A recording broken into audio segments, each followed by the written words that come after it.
Blocking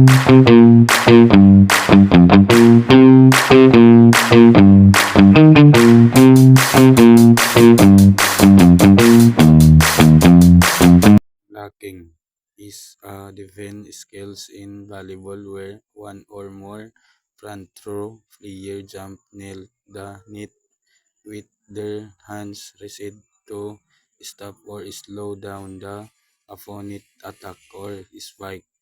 The main goal of blocking is not prevent the ball from crossing the net or to make it easier for teammate to defend the ball. A good block can immediately score a point or reduce the power in direction of the opponent hit. Blocking in volleyball is performed by the standing close to the net in ready position with kidneys in hands reside. The player must carefully watch and sitter in the cater to predict where the ball will go when the opponent prepares to spike.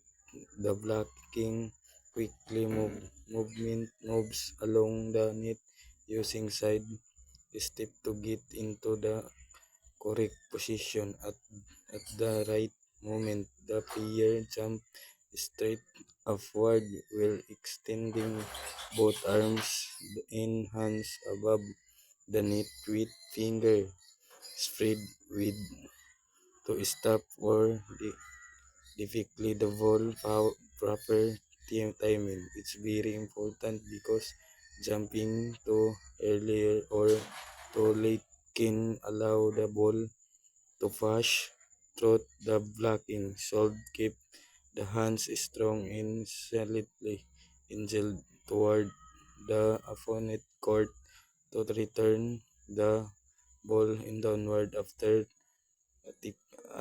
attempting the block and player moves in safely with both feet balance and kidneys but bent to the prevent journey the quickly prepare for the next player. Good blocking also required teamwork in communication because player after from double or triple block to defend against strong attack through regularly practice player can improve their reaction time, jumping ability, and defensive skills, making blocking an important for volleyball defense.